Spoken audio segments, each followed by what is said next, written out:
Hi everyone. Welcome to today's video. We are going to learn about the story Crash. Let's get started. She had just come home back from hospital. She had spent 15 days in for a mistake which she didn't even make. And even those 15 days looked as a decade and a half that had left a scar on her face.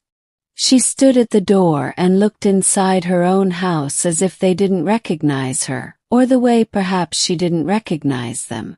She stood beside the fireplace trying to melt down the snow that was on her body. It was heavily snowing outside. Her father helped her by taking off her coat and helping her sit comfortably on the sofa next to the fire. As she sat there, looking everywhere as to say, "Hey, I know you all. I do recognize you. You were a part of me, while I was breathing the air next to you."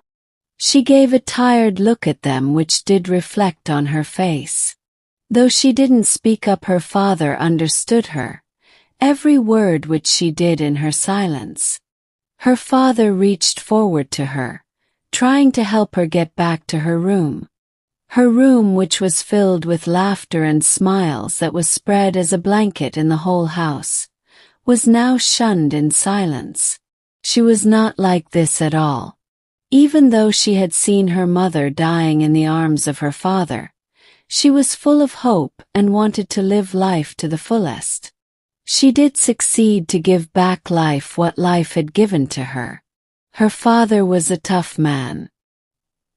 He had put a brave smile on his face, but when you could be alone with him you would hear the pain of his heart trying to come out of suffocation through the way of his eyes as tears. His heart was broken as glass breaking down by the blow of a light wind. He had seen his days come old through his daughter's eyes. He had lost his wife many years ago while fighting. She fought a battle against cancer which finally took away her life. He had passed that horrific night in the hospital with that imagery floating in front of his eyes. Now that he is back at home, the condition of his daughter has even more to add to his sorrow. She looked at the bed with the pillows put on flatly. The bedsheet had pictures of many flowers blooming, adding a smile on her face. The walls were painted with light orange in color, and the light was a bit dim to hover up anything to see. She sat on the bed and looked around the room, and her eyes were fixed on a photograph that on the table. The photograph was of her and Adifir, her husband. She walked slowly towards the table as if she had chains tied to her feet. On the table there were many things. A diary, pens, a table lamp, few unchanged flowers in a vase. Most of it was rose which had given up life and color.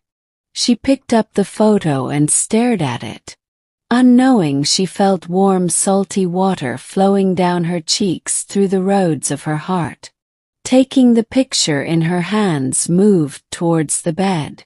She made the pillow sit up, leaning on the wall, and rested her back on it, looking at the photo in her hands.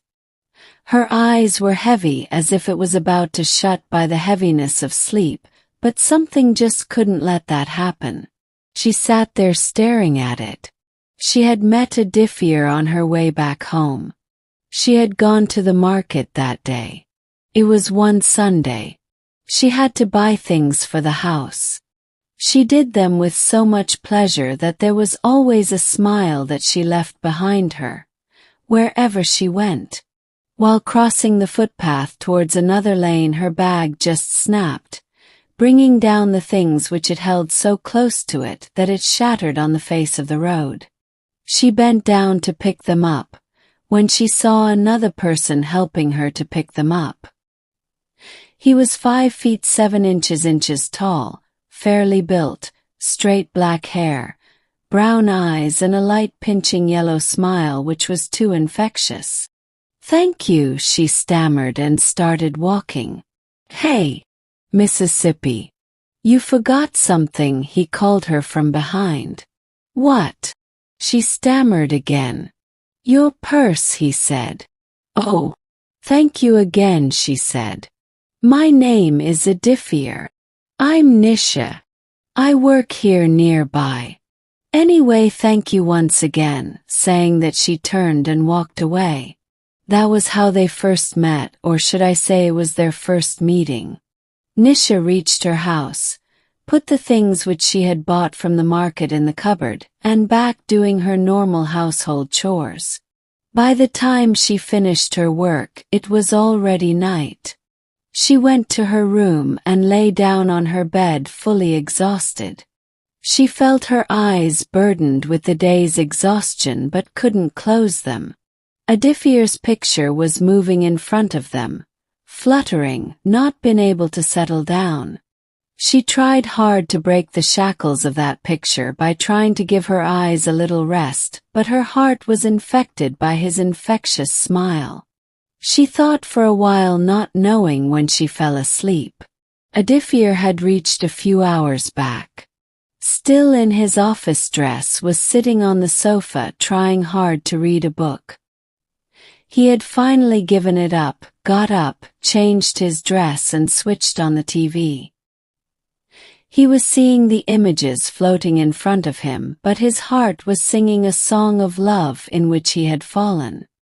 He was in love with Nisha, it was love at first sight. Where can I meet her again? He thought over and over. Then, one day while returning back from office, he saw her at a restaurant. His prayer was finally answered. He stood there for a while staring at her through the glass window. He then opened the door and stood in front of her, taking her by surprise. His heart was pounding. He could hear his own heartbeat. Do you remember me? He said. Adifir. Yes, you can call me Adi. Please have a seat. He sat on the chair next to her, not knowing what to say. They both sat there silently watching each other, the silence that had settled in between them without any footsteps. And finally the silence broke by him. Can we go for a walk? He asked. She wanted to say no, for it was raining outside, but her heart spontaneously said yes, without informing her own self. She hated to get wet in the rain. The very thought of the drain water touching her feet, walking through them, gave her sickness. But she said yes to him, wanting to spend some more time with him. She let her heart rule over her mind. They paid the waiter and walked out. The moment they stepped out, raindrops kissed them, making them soak with it. They were one of them now, full of love for each other. There was romance in the air. You could have smelt it. Everything in their life was new, as if a new plant has sprouted in the lap of Mother Earth. They had given birth to their dreams, which they saw in each other's eyes. She saw his face in the rain, which was as clear as the first morning dew on the grass, full of spirit which could possibly give her a new morning of life. Well, that's the best thing that she ever thought. They talked on as long-lost friends and kept on walking, till both of them realized it was too late. Adi left her just outside her house and turned back, walking a bit slow, as if he didn't want to leave her, and then turning back to see whether she was waiting for him or was she inside her house. To his surprise, she was still there. She had given him her soul. Now she had given him her precious gift that would stay with him, her smile. This was kept on his spreading lips. She entered the house and said, "Dad, I'm in love." What? He said with a gush. You're in love? With whom? Well, his name is Adifir. He works as a CA in a firm. I met him at the market on Sunday and I want to marry him. That's all I know. After listening to her story, her father finally gave his consent. After 3 weeks they were finally married. They were happy with what life had offered them. He could return early from his office and she would finish her work before he came and wait for him. Sometimes they would go to movies, sometimes would sit by each other and watch the TV, sometimes to the restaurant, sometimes for a long lazy drive in his bike. In short, they were happy to find each other. Life really had a new meaning for each other. They were ideally, in true sense, made for each other. One day after having their dinner as usual, this time they went for a ride. He was riding really fast. His speed was now 100 km/h. Nisha was frightened and said in a broken voice, "Audie, please slow down.